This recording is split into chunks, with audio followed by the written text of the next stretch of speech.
Alright, question number 7. Do you have any theories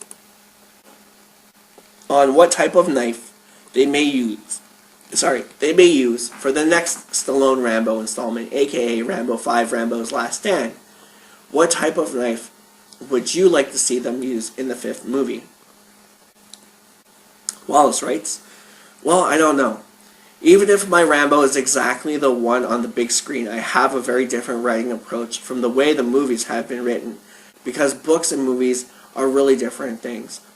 In my books, there are a lot of cool knife scenes, but only when strictly necessary.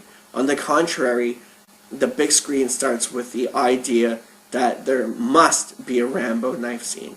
So writers start asking themselves how to put a knife in the story and build everything else around that. Since this is not the way I work, I really don't know what kind of knife Rambo could have. Probably something coming from his past, considering the Rambo 4 ends with him back to his home. I would personally hope it is that Stallone won't follow the always bigger rule. If he does, Rambo should go for a sword. I agree with that one. And I don't think people would like that. I hope he will go back to a knife. Possibly the one from the first movie, because it's my favorite one. And also because of all the Rambo knives. It's more useful than in the real world. I totally agree with you. Like I was saying in the Brent Whiteside Q&A, I want to see a Rambo knife with gadgets. Like, I want to see the fishing line in there, the cord saw.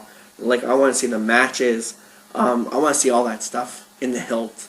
And that's something that the last 2 movies, I guess that's something, since we haven't seen that since 1985 in all reality. So that's definitely something I would love to see in the next movie, is a Rambo knife with a hollowed out hilt, with all the gadgetry and the compass and all that. Because, the Rambo 4 knife actually stems from the idea of the Rambo 3 knife. And in the Rambo 3 knife, there was a deleted scene where Rambo builds the knife. So there's no hole in the compass. It's all wooden and metal thicketed for the handle. There's no gadgets in the Rambo 3 or 4 knives.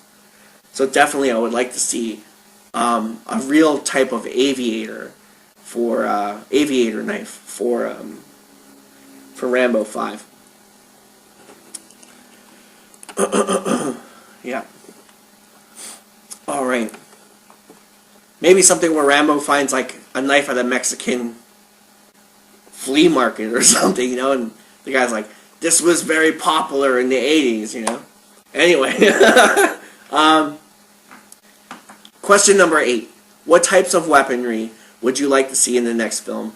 Do you think the bow and arrows will resurface, or the C4 tipped arrows? Wallace writes, I am sorry, but I doubt we will ever see again the explosive arrows for 2 reasons. The first is that C4 tips created very good feedback during the 80s, but not so good in the years that followed. This is because today everyone knows that C4 tipped arrows does not exist in the real world. Also, the Rambo we have seen in the 4th movie is much more dramatic, dark, and realistic than it was for the ones in the 80s. C4 arrows surely does not fit into the Rambo we have seen in Rambo 4.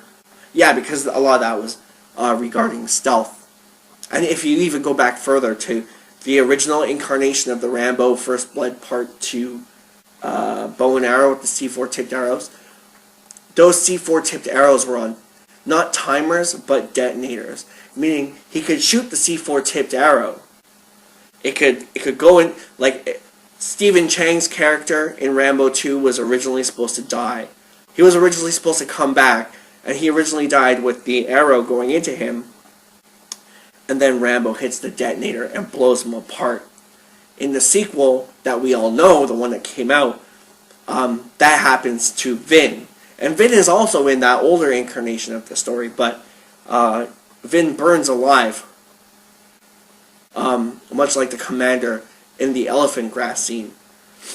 And in the movie First Blood Part 2, he gets exploded with the C4 tipped arrow. So even back then, it seems weird, because why would you have like that wireless C4 tipped arrow? You know, Morel makes it plausible when he writes about it, how, you know, you had to put it in the tube and all that. I think it comes from Cameron, a lot from James Cameron, that element of it. But I know that when reading it, it sounded much more logical the way that Morel had explained it.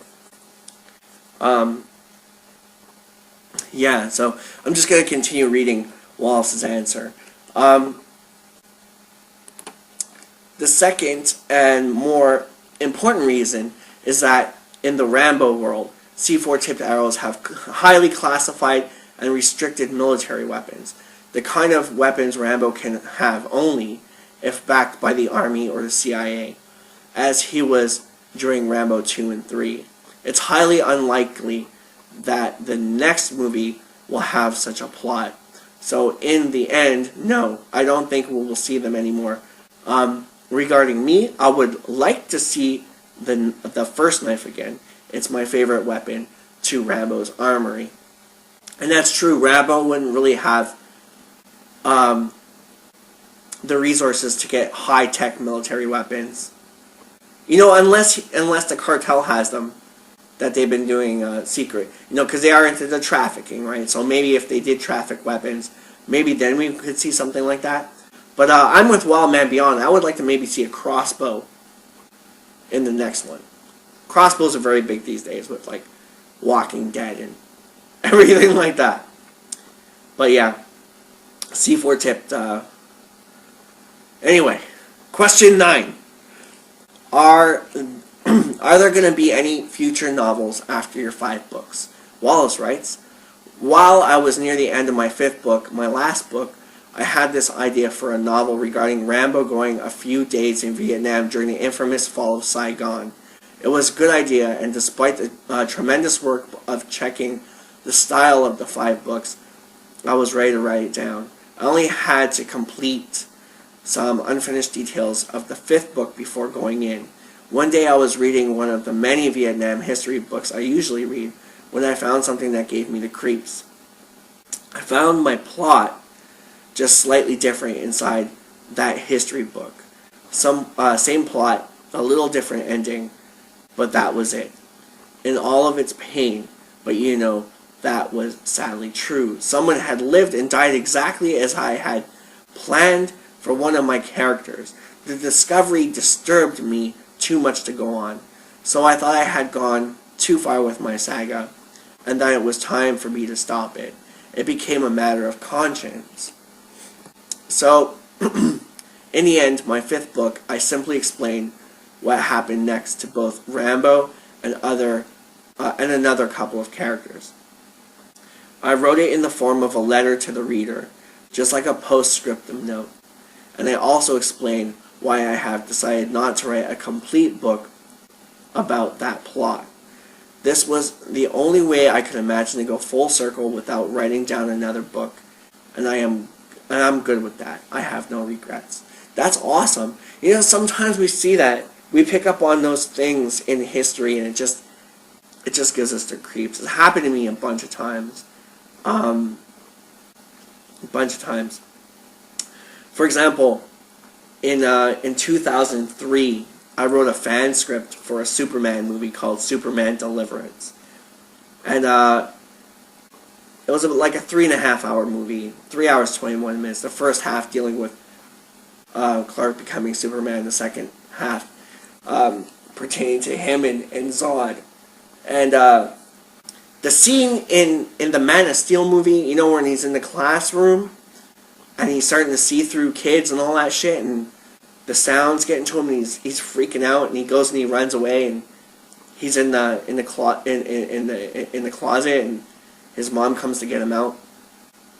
I actually wrote that scene in 2003, and when I went to see Man of Steel, that fucked me up, because I was like, damn, that's spot on my scene. The only thing that was different was that in my script, it wasn't his mom who came to sue them. It was Lana Lang came out after him. and that formed the secret crush and the love story development. So I can kind of see that. Yeah, that's a pickle. That one. That's a pickle. So question number 10: will you be returning to the Rambo prequel in any traditional short stories? Wallace writes, "By now, I am obsessed by making my books perfect," which is a good way to go. About the future, I frankly don't know. My saga really explains everything about the character, so much no one will ever see by the movies in the same way. Because nowadays, Rambo is misunderstood. My books is something Rambo really needed. It's something Rambo really needed.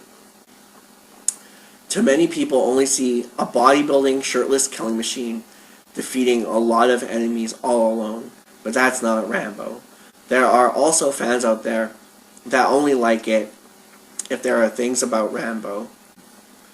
But they are wrong. This is not Rambo. This is not Stallone's Rambo, nor Morale's Rambo. Rambo's a far more than that. And my saga explains it better than everyone that everyone had ever made before. Anyway, regarding my future, I have a good idea for a possible Rambo 6. And when my saga will finally be ready, who knows? Maybe I'll have something more to say about Rambo. But actually, I don't know. I still have too much work to think about that. And it's true, because like we were discussing before regarding this, is the paradoxes. There are a lot of different paradoxes. Like when you read Morale's Rambo, it's one way. That's one paradox. You see Stallone's Rambo, it's another way. That's Stallone's paradox. You get Rambo the Animated Series, Force of Freedom. That's a completely different Rambo. That's a Rambo that never happened with First Blood. That's a Rambo who went to war, came back, started living like an Indian again, embracing his Indian heritage, and was called out of duty by Colonel Troutman to join a team to take on evil forces. That's another paradox. James Cameron, his Rambo, that's another paradox. So many different paradoxes. Then you got like the newcomers into the game, like Mickey Cardone. Mickey Cardone, that's another paradox. His Rambo is a little bit different. Probably, if they were going to do a prequel, that's the one I want to see. But his is a different paradox too. Everybody's got different paradoxes. Stefan Chapovsky's got a paradox. But I don't really count that in there. He hasn't really followed it up with anything. So, but yeah, like, no matter where you look, it's a different paradox. Like the Rambo 4 Rambo, actually, I would assume has a different paradox connection to the one from First Blood. And then, the Rambo from Rambo 2 and 3 have different paradoxes of their own. So, depending on what movie you see, what book you read, what script you have in your hands, or, the possibility of them resurrecting Rambo for a future franchise, or different, like a TV show, or a prequel. There's so many different paradoxes. Animated show included.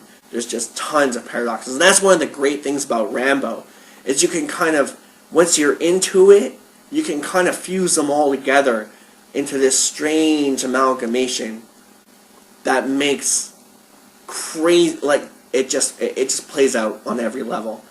That's what's cool too, like reading James Byron Huggins' Hunter too, is it kind of feels like a different Rambo paradox. Like Rambo coming from a different background. But it feels exactly like Rambo, like it's spot on Rambo, without saying Rambo. It's like Rambo 4, how they call him the Boatman. They only call him John Rambo once. The rest of the time it's the Boatman. And Hunter actually has that feel going for it.